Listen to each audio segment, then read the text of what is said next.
नमस्कार मित्रों, आप सभी को करवा चौथ की बहुत ही ढेर सारी शुभकामनाएं। आज की इस वीडियो में हम करवा चौथ से संबंधित 4 प्रमुख पौराणिक व्रत कथाएं सुनेंगे। प्राचीन काल से रखा जाने वाला करवा चौथ का व्रत बहुत ही महत्वपूर्ण है, बहुत ही शुभता प्रदान करता है। इसका प्रचलन महाभारत काल से भी पूर्व इसका वर्णन किया गया है।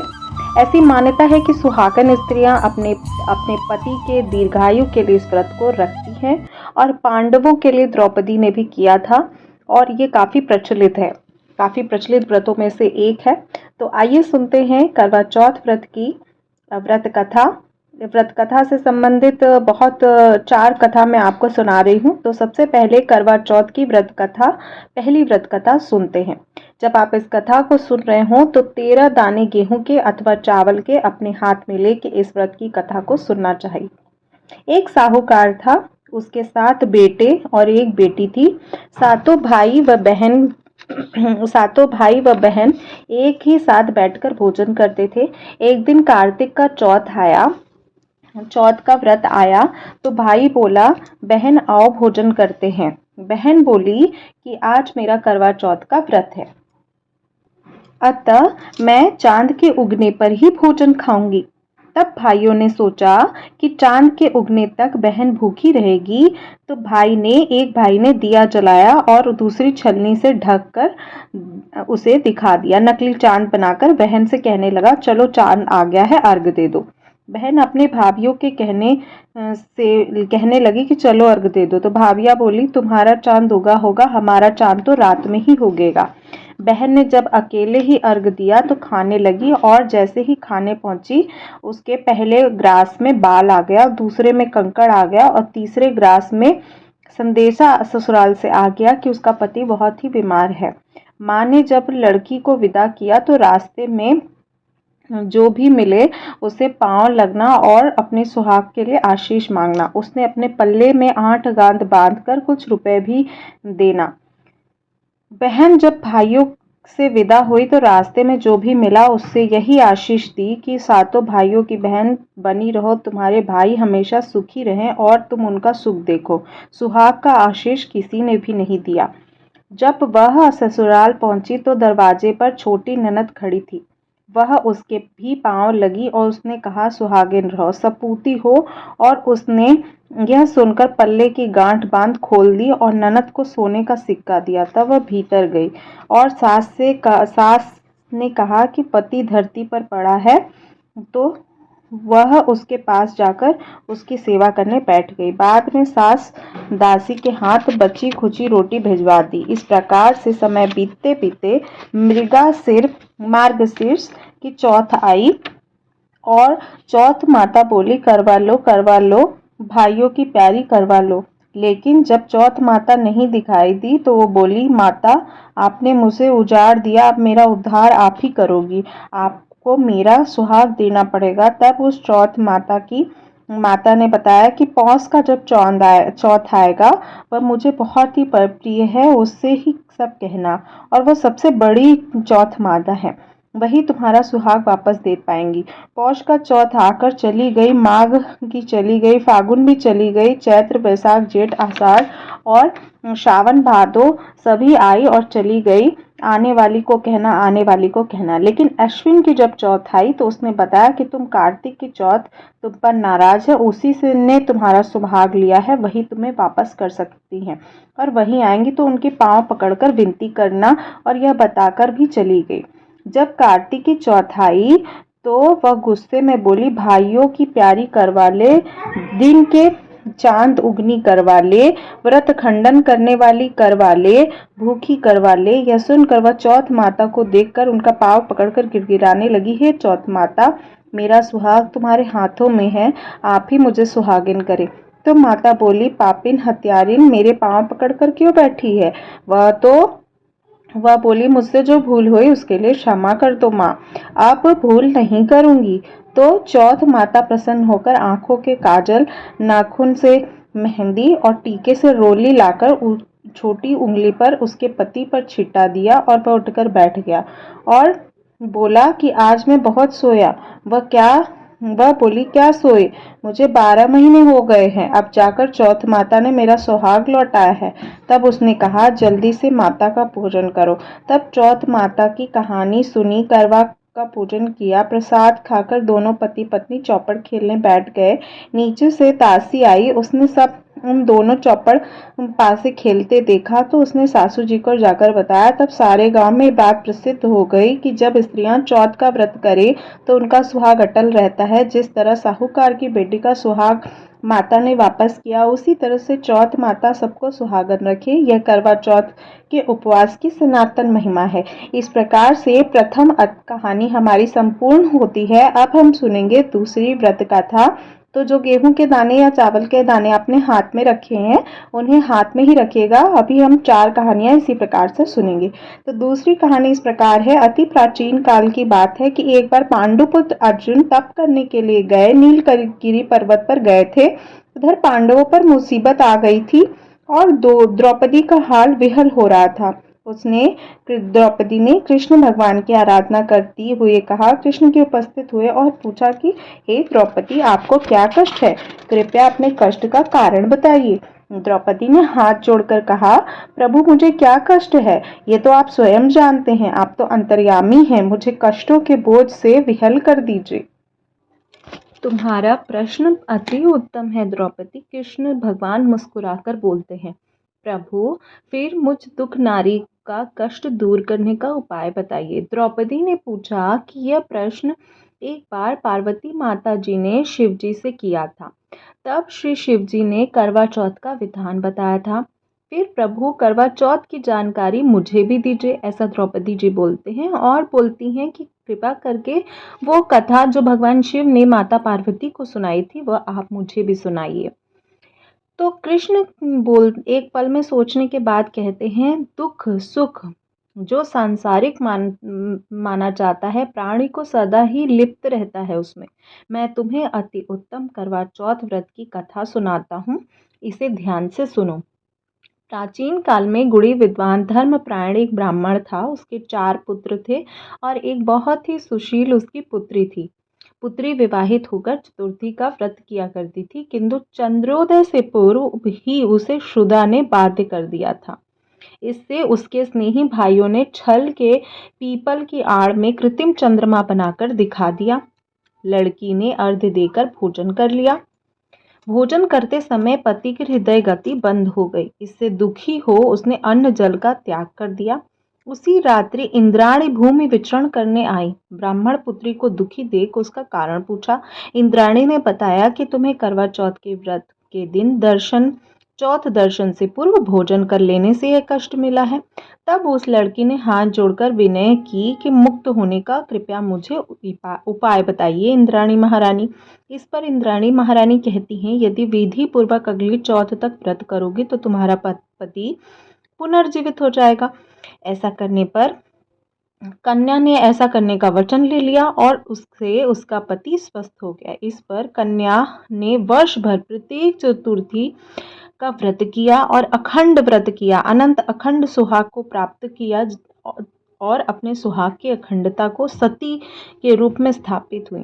श्री कृष्ण जी बोलते हैं, हे द्रौपदी, यदि तुम व्रत करोगी तो तुम्हारा भी संकट टल जाएगा। तुम्हारे सभी संकटों को टालने की शक्ति है इस व्रत में। इस प्रकार द्रौपदी ने भी यह व्रत किया था और पांडव सभी क्षेत्र में विजय हुए थे। इस प्रकार सौभाग्य, पुत्र पौत्रादि एवं धन धान्य के इच्छुक स्त्रियों को इस व्रत को विधि पूर्वक करना चाहिए। इस व्रत में भगवान शंकर की आरती भी करनी चाहिए। अब आइए सुनते हैं इस व्रत की तृतीय व्रत कथा। इस व्रत कथा में एक ब्राह्मण परिवार में 7 बहुएं थीं। 6 बहुएं मायके के तरफ से काफ़ी अमीर थीं। इसी कारण ससुराल में उनका काफ़ी मान होता था। परंतु छोटी बहू का कोई मायका न था। वह घर का सारा कामकाज करती थी, सबकी सेवा करती थी, पर कोई भी उसे प्यार नहीं करता था। सभी उसे धुतकारते रहते थे।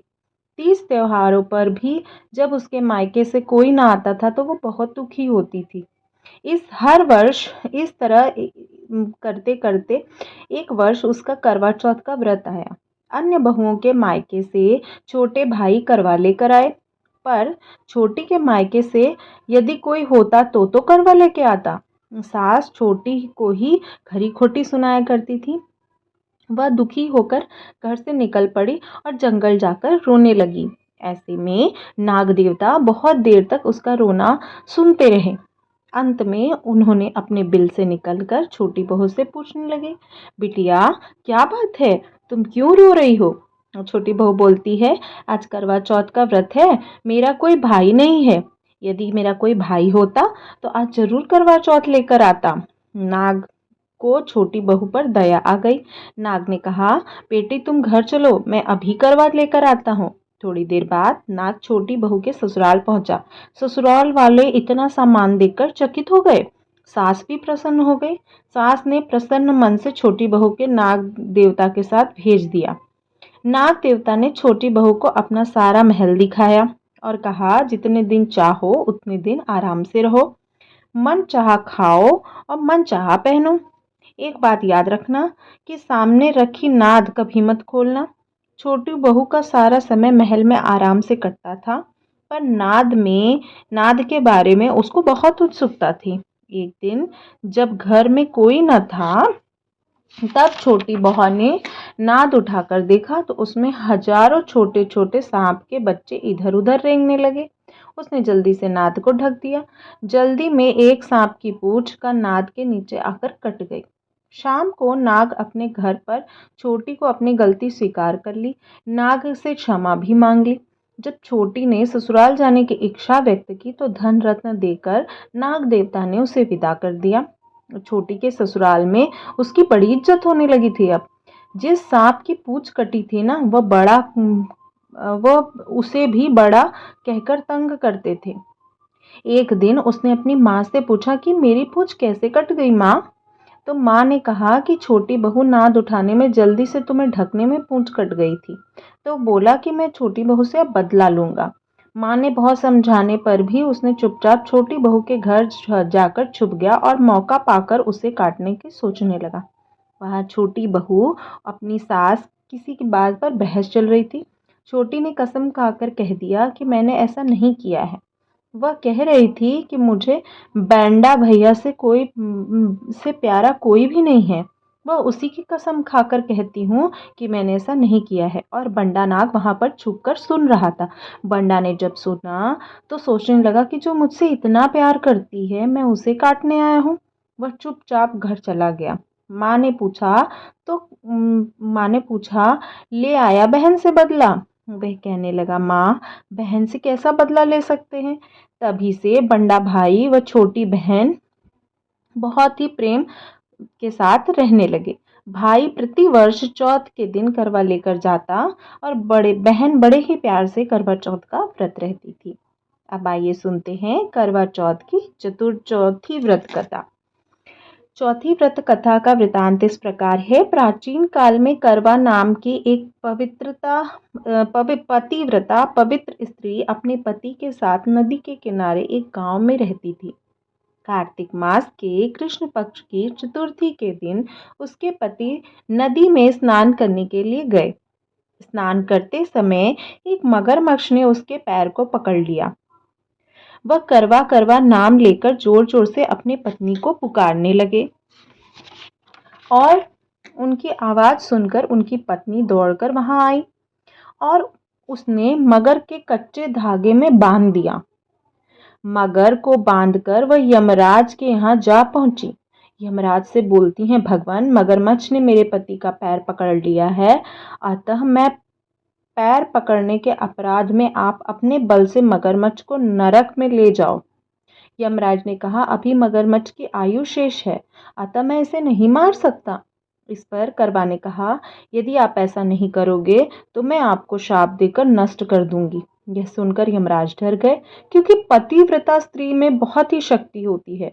तो उस पतिव्रता स्त्री करवा माता के साथ जाकर मगरमच्छ को उन्होंने यमपुरी भेज दिया और करवा के पति की आयु को प्रदान किया और उसके पति की आयु दीर्घायु हुई। उसी दिन से यह करवा चौथ मनाई जाने लगी और सुहागन स्त्रियों द्वारा इस व्रत को रखा जाने लगा। हे करवा माता, जैसे आपने अपने पति की रक्षा की थी, वैसे ही सबके पतियों की रक्षा करें। हे माता, हे पतिव्रता माता करवा, आप सभी को अखंड सौभाग्य प्रदान करें।